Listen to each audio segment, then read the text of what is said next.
Right, నమస్తే. రాజకీయ వ్యవస్థలో చాలామంది నాయకులని ఇన్స్పిరేషన్గా తీసుకొని మేము నడిపిస్తున్నాం, పాలన చేస్తున్నాం, ఒక మహనీయుల స్ఫూర్తితోటి మేము ముందలికి పోతున్నాం అని చెప్పి చాలామంది చెప్తూ ఉంటారు. కానీ ప్రస్తుత ముఖ్యమంత్రి, తెలంగాణ రాష్ట్ర ముఖ్యమంత్రి యనుమల రేవంత్ రెడ్డి మాత్రం నేను హిట్లర్ని ఇన్స్పిరేషన్గా తీసుకున్నా అని చెప్పి మాట్లాడుతూ ఉన్నాడు. అది కొంత చర్చనీయాంశంగా మారింది రాష్ట్ర వ్యాప్తంగా. ఒకసారి మాట్లాడే ప్రయత్నం చేద్దాం. మనతో పాటు బక్క జెడ్సన్ ఉన్నారు. ఒకసారి ఈ విషయాల మీద అన్నేమనుకుంటున్నారు, అసలు తెలంగాణ ప్రజలు ఎట్లా అర్థం చేసుకోవాలి దీన్ని అనేది కూడా తెలుసుకునే ప్రయత్నం చేద్దాం. నమస్తేనా? నమస్తే బ్రదర్. అన్న, ఎట్లా చూడొచ్చు హైడ్రా అనే పదం హిట్లర్కి ఇష్టం కాబట్టి నేను ఆ పదాన్ని తీసుకున్నా, ఏదైనా నేను I can demolish like anything అని చెప్పి డైలాగులు ఇస్తున్నాడు రేవంత్ రెడ్డి గారు. అయితే హిట్లర్ అనేటోనికి కొన్ని వేల మందిని ఊచకోత కోసి వాళ్ళ నెత్తులతో స్నానం చేసినటువంటి హిట్లర్ అనేటోనికి హైడ్రా అనే చాలా ఇష్టమైన పదము. దాన్ని అడ్డం పెట్టుకొని ఆయన ఎవరిని పడితే అసాసినేషన్ అంటే మర్డర్, ఎవరిని పడితే వాళ్ళను మర్డర్ చేసేటోడు, అంతం చేసేటోడు అని చెప్పేసి చెప్పుకుంటూ ఇక్కడ ఏ విధంగా ఇల్లు కూలగొడతాం, ఏ విధంగా ఈరోజు నిరుద్యోగులకు నౌకర్లు కోస్తాం, ఏ విధంగా ఈరోజు జనాన్ని ఇస్తారు అంటే ఒక హిట్లర్తో పోసుకొని హిట్లర్ పాలనను ఈరోజు ప్రతిబింబిస్తుంది. ఈరోజు మనకి ఇవాళ నాకు అర్థం కాలే, అంటే ఈయన డబ్బు కోసం చేస్తుందా, దేనికోసం చేస్తుండు అనేది. మొత్తానికి రాష్ట్రాన్ని పాలిస్తున్న ఒక శాడిస్ట్ గాడ్ అనేది ఆయనకైనా చెప్పుకున్నాడు. ఎప్పుడైనా వాస్తవాలు అనేది ఆగది. ఆయన కడుపులో ఉన్న కుళ్ళు కుతంత్రం అంతా ఏదో చాలా గొప్పగా చేస్తున్నట్టుగా. మరి అలా చప్పర్లు కొట్టిన అవలేగాళ్ళు ఎవరో నాకు తెలియదు. ఆ ముందు 10 మంది 20 మంది ఎవరో పేడ్ ఆర్టిస్టులు కూర్చుంటారు, రెగ్యులర్గా పేమెంట్ ఇస్టోళ్ళు కావచ్చు, వాళ్ళు కూర్చొని చప్పర్లు కొట్టారు. ఈరోజు నేను అందరికంటే తప్పుపట్టేది ఏంటంటే, ఈరోజు ప్రతిపక్షాలు ఫస్ట్ రాష్ట్ర బంద్ ఇవ్వాలి. ఈ రాష్ట్రంలో కాంగ్రెస్ పార్టీ ఆ రోజు అంటే ఈ కాంగ్రెస్ కాదు, ఆ కాంగ్రెస్ ఫామ్ అయింది ఆ రోజు దేశ విముక్తి కోసం. అది అహింసా మార్గంలో గాంధీయ సిద్ధాంతాలతో. అంటే గాంధీ గారు కూడా పేరు ఎందుకు, గాంధీ కంటే కింద చాలామంది జలియన్ వాలాబాగ్ కానీ ఈరోజు ఆనాటి స్వతంత్ర పోరాటంలో చాలామంది ఊచకొత్త కోయబడ్డ తర్వాత వాళ్ళ దానిపైన గాంధీజీ గారికి పేరు వచ్చింది. ఆయన అహింసా మార్గంలో పోయిండు కాబట్టి. ఈరోజు అసోంటి పార్టీలను ముఖ్యమంత్రి, ఈరోజు నీవు హిట్లర్తో ఏ విధంగా పోల్చుకుంటావు? ఒక హిట్లర్ పాలన ఈ రాష్ట్రానికి ఎట్లా అంగీకరిస్తుంది? తెలంగాణ ఉన్న ప్రతిపక్షాలు, తెలంగాణ ఉన్న వామపక్షాలు, తెలంగాణ ఉన్న ప్రజానికం, తెలంగాణ ఉన్న మేధావులు, ఈరోజు చిన్న చిత్క పార్టీలు కానీ మీడియా కానీ ఈరోజు ఒక హిట్లర్ స్వభావం.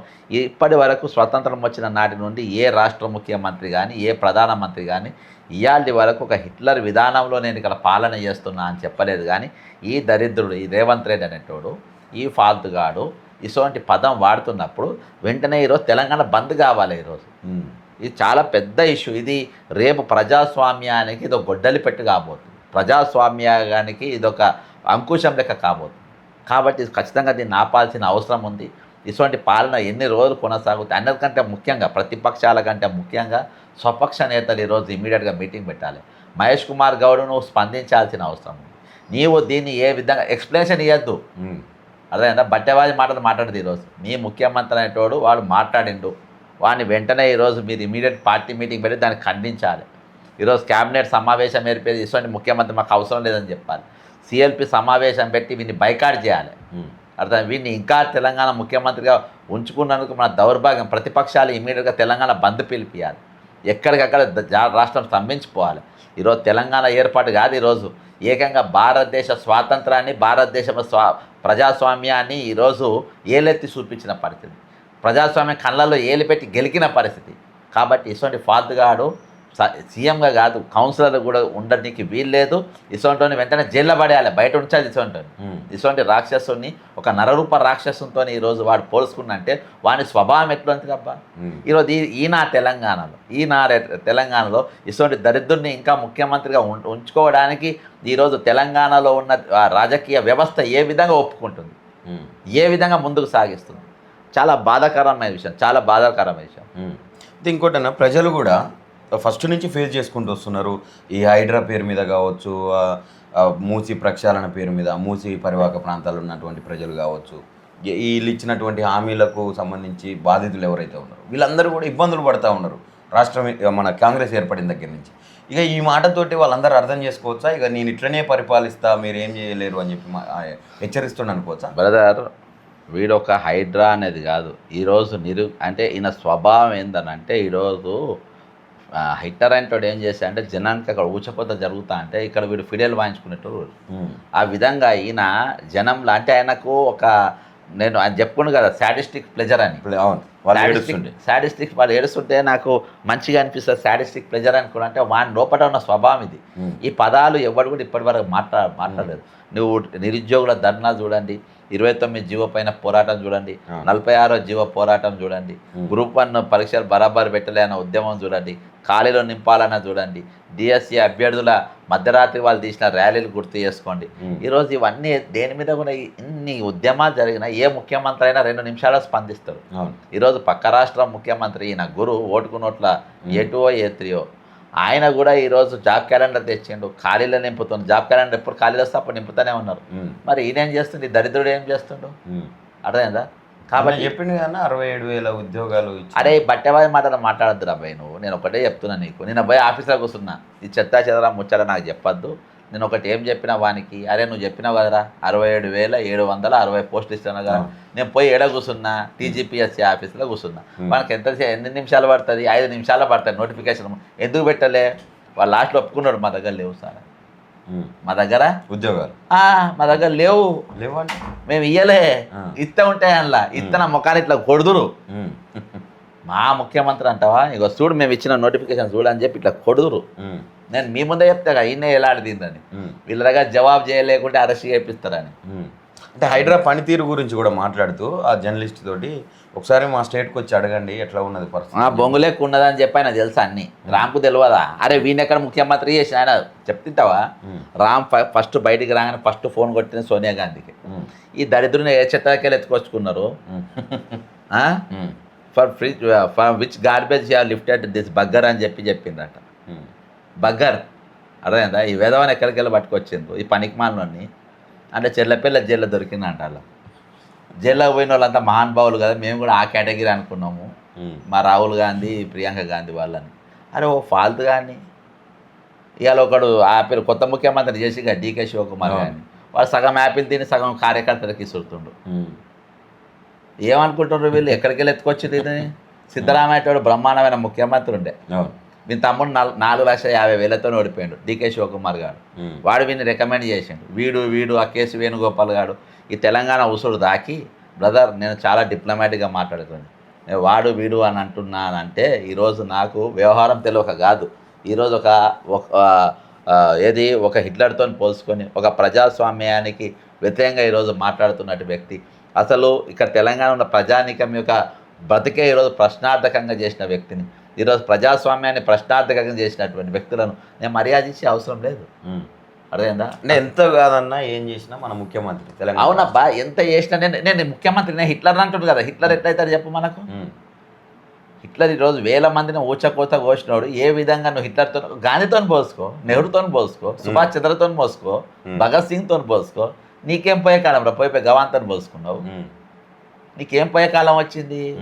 మరి దీని మీద మేధావి వర్గం ఎందుకు స్పందిస్తలేదు? తెలంగాణ మేధావులంతా ప్యాకేజ్ బ్రదర్, నీకు ఏ మేధావి కావాలి, ఎంత ప్యాకేజ్ కావాలి? అన్నం పెట్టి బగారన్నం పెట్టి కోడికూర పెట్టి జత బట్టలు పెడితే మేధావిలో ఒక బ్యాచ్ ఉన్నది, దాంతోపాటు ఫుల్ బాటిల్ బ్యాచ్ ఒకటి ఉన్నది, దాంతోపాటు కవర్లో 4 కట్టలు పెడితే ఒక బ్యాచ్ ఉన్నది, తర్వాత సూట్ కేసుల బ్యాచ్ ఒకటి ఉన్నది. తెలంగాణనే యావత్ తెలంగాణని కదిలించిన అని చెప్పి చెప్తా ఉంటారు, అందరు చెప్తున్నారు. ఎవడు ఆడు చెప్పినోడు? కోదండరామ్ ఆడు చెప్పిండు. వాడు వానంత దగులుబాజీ గాడి ఇంకోలేడబ్బా, హాఫ్ షర్ట్ వేసుకొని వాడిని ఒకటే అడుగుతున్నా, అరే ఈరోజు మేయా కృష్ణారెడ్డి అంటూ తెలంగాణ డ్యూటీ చేసిందా లేదా? దమ్ముంటే అని చెప్పమా. అరే దమ్ముంటే వాడిని చెప్పమా. చెప్పడా బ్రదర్? వాడు ఎసొంటోడు చెప్తాను. 2018లో వర్ధనపేట టికెట్ ఉంది కదా, వర్ధనపేట టికెట్ అప్పుడు నా సొంటోడు అసెంబ్లీలలో పోతే ప్రశ్నించే గొంతుకలు ఉంటాయి. అంటే బ్రెయిన్లెస్ స్పైన్లెస్ ఫెలోస్ కావాలన్నట్టు ఎస్సీలలో. అర్థమైందా? కాబట్టి ఈయనకి ఇస్తే డేంజర్ అని చెప్పి వీళ్ళందరూ కలిసి కోదండరామ్ గారితో అడిగిపించి క్యాండిడేట్ లేక బీజేపీ వాడు ఇప్పుడు బీజేపీలో ఒక రాజ్యసభ ట్రై చేసాను మొన్న దేవయ్య అనేటోడు. బీజేపీ సభ్యత ఉన్నోనికి వీటి టికెట్ ఇచ్చిండబ్బా, నేను పార్టీలో చేరలే. అది వీని సిద్ధాంతము, అది వీని కథ. అంటే ఈరోజు ఇన్ని ఇబ్బందులు జరుగుతూ ఉంటే, ఇన్ని ఇండ్లు కూలుతూ ఉంటే, ఉద్యోగాలు ఇంత బాధపడుతుంటే బ్రదర్, ఇవన్నిటికంటే ప్రమాదకరమైన ఏంటంటే హిట్లర్ ఆలోచన తోని నేను పని చేస్తున్నా అని చెప్పుకోవడం అనేది చాలా నేను జీర్ణించుకోలేకపోతాను. దానికి కూడా స్పందిస్తలేరు కదా ఈ మేధావి వర్గం. స్పందిస్తలేరు. అది అర్థమైందా? నువ్వు దేని మీద స్పందించావు? ఇండ్లు కూలినా, జనం చచ్చినా, జనం గుద్దుకున్నా, ఈరోజు ఏది మరి అవుట్ సోర్సింగ్ ఎంప్లాయీస్ ఇబ్బంది పడ్డా, ఆశా వర్కర్లు ఇబ్బంది పడ్డా, నిరుద్యోగులు ఇబ్బంది పడ్డా, కానిస్టేబుల్ అభ్యర్థులు ఇబ్బంది పడ్డా, సరే ఎవరేమి ఇబ్బంది పడ్డా కానీ ఈరోజు మొత్తానికి అసలు ఓవరాల్గా అసలు ఈ ప్రజాస్వామ్యమే తప్పు, ఒక నియంత పాలన కింద ఉండాలి. ఈ ప్రజాస్వామ్య బద్ధంగా నేను ఎన్నికమైనప్పటికీ నేను నియంత్రణత్వ ధోరణిలో ఈరోజు నేను ఉద్యోగం చేస్తున్నానంటే నేను అందుకని ఈ రాజకీయ వ్యవస్థ వీన్ని ఎట్లా మోస్తుంది, వీన్ని ఎందుకు భరిస్తుంది ఇంకా నేను అందుకని అంటున్నాను వెంటనే అసలు తెలంగాణ బంద్ ఇదివరకే పిలిపియాలి ప్రతిపక్ష పార్టీ. కాబట్టి ఇది నాట్ ద వే. ఈరోజు ఇది వచ్చే రోజుల్లో చాలా ప్రమాదకరమైన పరిస్థితి వస్తుంది. ఈరోజు ఎవడు పడితే వాడు వచ్చి ముఖ్యమంత్రిగా కూర్చొని కుర్చీలలో కూర్చొని ఈ విధంగా వ్యవహరించి ఈ విధంగా నేను నియంత మాటలు మాట్లాడి నియంత పోకడ పోయడం మాత్రం దాన్ని ససేమిరా భరించేది లేదు. 101% ముఖ్యమంత్రి దిగిపోవాల్సిందే. క్యాబినెట్ సమావేశం వెంటనే ఏర్పాటు చేయాల్సిందే. ఆయన దింపాల్సిన బాధ్యత ఈరోజు తెలంగాణ రాజకీయ వ్యవస్థ పైన ఉంది. మేధావి అనేటువంటి ఎవరు లేడు. మేధావి అంతా ఫర్సేలు ఉన్నారు. వాళ్ళని కొనే శక్తి నాకు లేదు. కాబట్టి నా మేధావులు అవసరం లేదు. కానీ ఈరోజు రాజకీయ వ్యవస్థ మాత్రం ఖచ్చితంగా ఈరోజు మీరు డిమాండ్ చేయాల్సిన అవసరం ఉంది. దీనికోసం తెలంగాణ బంద్ అనేది ముందు ఫస్ట్ పిలిపియాలి. మన పక్క రాష్ట్ర ప్రాంతం పంచాది లేదు. ఇవాళ నేనే నియంత్రణ అని చెప్పి వీడు మాట్లాడినానంటే ఈరోజు ఫస్ట్ పక్క రాష్ట్ర పని వాణి వీని కూడా ఎగేసేది మన మీద. వాడు తిడతా అంటే వీడు ఎంజాయ్ చేయడానికి. అర్థమైందా? మనం తిట్టు కాదు, వాడు తిడతా అంటే మనం ఎంజాయ్ చేయరు. మన ఇండ్లు గులగొడుతుంటే వాడు ఎంజాయ్ చేయనికి, మన మీద లాఠీ తిరుగుతుంటే వాడు ఎంజాయ్ చేయనికి, మన జైళ్ళలో పడేస్తుంటే వాడు ఎంజాయ్ చేయనికి. ఇవన్నీ కూడా వానికి ఒక సంగీతం లెక్క అన్నట్టు. ఈ అర్థనాదాలు, ఈ సావుకేకలు, అర్థమైందా? ఎవరికి ఇంకోటన్నా స్టార్టింగ్ నుంచి ఏ వేదిక ఎక్కినా ఈయన కొంత లాంగ్వేజ్ చేంజ్ చేసుకోవాలని చెప్పి మనం కూడా మాట్లాడుకున్నాం. మీరు చాలాసార్లు అనేక సార్లు మాట్లాడారు మన ఇంటర్వ్యూలలో కూడా. ఆ తర్వాత ఆయన ఏదో ఒకటి మాట్లాడుకుంటా, ఇప్పుడు ఇంతకుముందు మనం మాట్లాడుకున్నట్టు వీళ్ళ బాధ చూస్తుంటే నాకు ఒక సాడిస్టిక్ ప్లెజర్ అనిపిస్తుంది అని చెప్పి మాట్లాడడం కావచ్చు. ఇట్లాంటి మాటలు తరచుగా కొనసాగుతూ ఉన్నాయి. రీసెంట్గా చేసినటువంటి ఒక వ్యాఖ్య, మీరు అంచుదోతీలు పట్టుపంచలు కట్టుకున్నంత మాత్రాన అందరూ రాజశేఖర్ రెడ్డిని కాలేరు అని చెప్పి మాట్లాడిండు. వీళ్ళందరూ వ్యక్తిగతంగా సరెండర్ అయిపోయారా? రేవంత్ రెడ్డికి ఎందుకు స్పందిస్తలేరు అంటారు? ఈరోజు ముఖ్యమంత్రులు అయిన వాళ్ళందరూ లీడర్లు కాలేరు, బ్రోకర్లు కూడా అవుతారు. నియాస్ అంటారు బ్రదర్. ఒక చెప్తా, మన దగ్గర డి శ్రీనివాస్ గారు పిసిసి ప్రెసిడెంట్ ఉండే గారు అన్న గుర్తుపెట్టు. బొత్స సత్యనారాయణ గారు పిసిసి ప్రెసిడెంట్, చాలా హుందాగా ఉండేటోళ్ళు. గాంధీ భవన్ అంటే చాలా హుందాగా ఉంటుంది, చాలా డీసెంట్ ఆఫీసర్. ప్రతిపక్షంలో ఉన్న వాళ్ళు నమస్తే పెట్టుకొని పోతే చాలన్నట్టు ఉండేది. అట్లుండేది అట్లా వాళ్ళ వ్యవహారం, వాళ్ళ హుద్దాతనం. అరే లంపైన గాడు అబ్బాడు, చిల్లరగాడు వచ్చిండు, చిల్లరగాడిని తీసుకొచ్చి ఈరోజు కూర్చోబెట్టిండు. చిల్లర మాటలు వస్తాయి. ఆయన అన్నది బట్టిగానే 100%, 2000% వాడే నా ఎగిరేసేది. వాడు ఇద్దరుగా సూపర్ ఏదో వాటల కాడ తేడా కొట్టింది ఇద్దరు. కనీసం ఒక స్పందన వానికి ఎంత స్పందన ఉంటాయి? మన లెక్కలన్నీ దగ్గర ఉండే దాని మీద మనం స్పందించదు. వాడు అనుకోవాలి. వానికి ఫేవర్ చేసినట్టు కూడా కనబడద్దు. అర్థమైందా? వాడు రిటైర్డ్ అయిన వాళ్ళ బిల్లులు ఎగ్గొట్టిండు, పిఆర్డిఆర్సీలు ఎగ్గొట్టిండు, ఫీజు రీయింబర్స్మెంట్ ఎగ్గొట్టిండు. వాడు వాంతం చేతులు కలిపిండు. బట్టిగా వీడు తిడితే నేను దాన్ని ఖండించే ఏమన్నా వాళ్ళు దాని కొనాల మనం పోనేవద్దు. కానీ ఈరోజు ఇసోంటోని ముఖ్యమంత్రిగా ఉండడం, బట్టిగా లాంటి కూడా ఫైనాన్స్ మీద ఒక్క నిమిషం కూడా ఇద్దరు కలిసి పంచుకున్నారు. అబ్బా, తెలంగాణ ఖజానాన్ని పంచుకున్నారు, కమిషన్ల రూపకంగా పంచుకున్నారు. రీసెంట్గా ఇద్దరు కలిసి గిరికోని కరెంటు వ్యాపారం చేశాను, కరెంటు కుంభకోణం. ఇద్దరు కలిసి ఆయన దగ్గర కరెంటు కొన్నారు తెలంగాణ కోసం. అదే హైయెస్ట్ రేట్తో దాదాపు 500 కోట్లు ఎంతనో కడుతుండ్రు వానికి. కాబట్టి వీళ్ళందరూ కూడా ఒకటే. ఈరోజు వీరి పదాలన్నీ చీప్గా ఉంటాయి, కానీ అన్నిటికంటే పెద్ద పదం ఈరోజు హిట్లర్తో పోల్చుకోవడం. ఈరోజు 2000% వాడిని ఇమీడియట్గా ముఖ్యమంత్రి పదవికి వెళ్ళి ఖచ్చితంగా దింపాల్సిన అవసరం మాత్రం ఉంది. థ్యాంక్ యూ అన్న, థ్యాంక్ యూ సో మచ్.